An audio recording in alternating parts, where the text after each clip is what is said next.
think it's really hard to give people advice about this because it has to be a personal decision, and it has to be, like we were talking about earlier. I think people are geared towards different things. So for me, like, language is like, all day long, but you get me tell me to go and learn, I don't know, watercolor painting. I'm not going to do very well.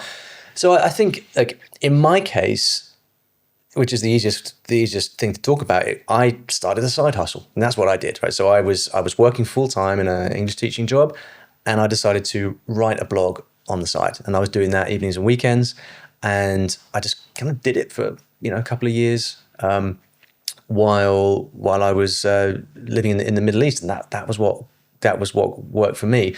That's not so easy for everybody. If you've got kids and family and maybe working 2 jobs and stuff, that's not so easy.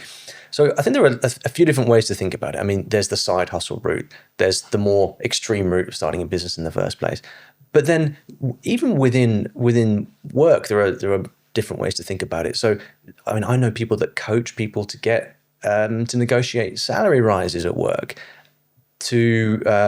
They coach people to get promotions faster than they might otherwise be, or even to go back and retrain and allow yourself to enter a career path with more earning potential. There's so many different ways to sort of think about that question of raising your income. And I think what I've observed in recently has been that I've got friends that teach people this stuff. I have a friend who works with people in tech and actually teaches them. Here is step by step how you negotiate a salary rise, and she often gets people 50%, 100% salary rises, and she does it by getting them to realize exactly what their value is to the business, understanding what the business's criteria are for their salary bands and what they pay people. And once you understand how that all works, then you can actually go about taking deliberate steps to actually do that. That is not my world at all, but I see it happening, and it's crazy. And I always feel that, I notice this within my own businesses and the people who work for me and with me. The salary that someone gets is, in a way, completely arbitrary. If someone comes and demonstrates to me that they're able to bring more business in, or they're able to help the business grow by this much, they've essentially got the power. I hope no one's listening to this, but they've essentially got the power to come to me and say, look, here's the stuff that I've done to help the business. I want more money. And I'd be stupid to say no.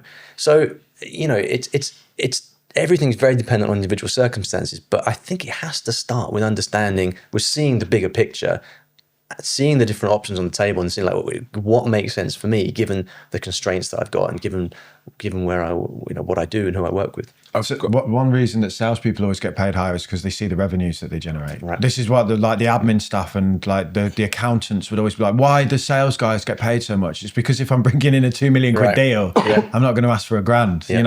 And I think you understand the flow of money through a business that you operate in.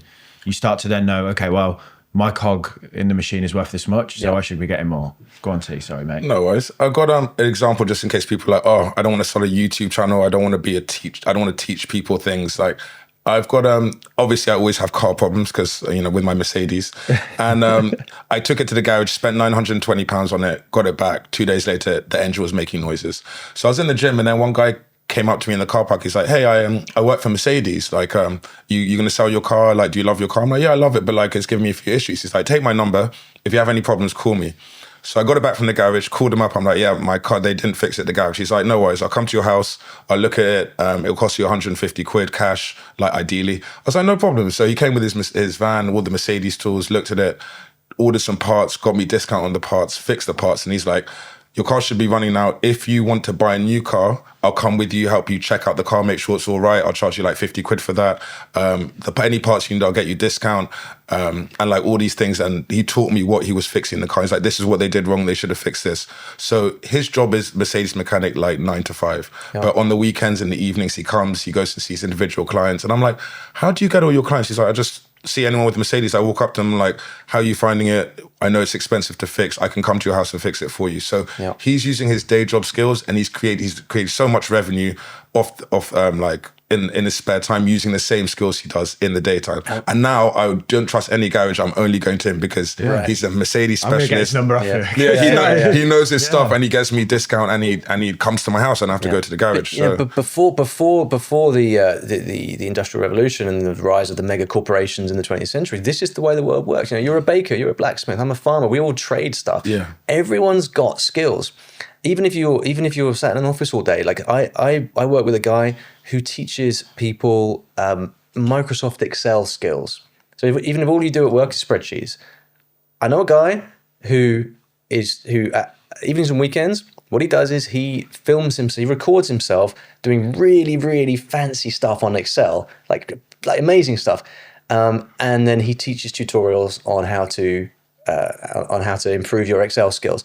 He makes 6 figures a year doing just that. He started it off in his spare time, and his whole line is basically stand out and impress your boss with your Excel skills. And he's now quit his job and he's making a whole new business doing just that. We've all got these skills, but when you start to look around your community, your city, and the world, like the world works through this basic principle of supply and demand and needs that you can fulfill. And so it comes right back to that awareness thing. So often, if you're aware of the opportunities, then there are things you can do. You can go on Upwork or Fiverr, and whatever skill you've got, you can start selling that by the hour today. And you can often make a lot of money doing that.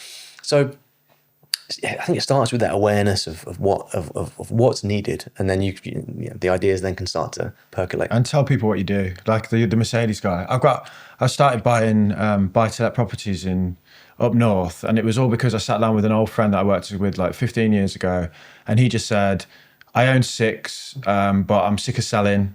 What I want really is I would like to manage units. So if I could find like houses for someone, go through the whole buying process for them, they buy it, and then they give it to me to manage, and I'll charge them 10% of the rent.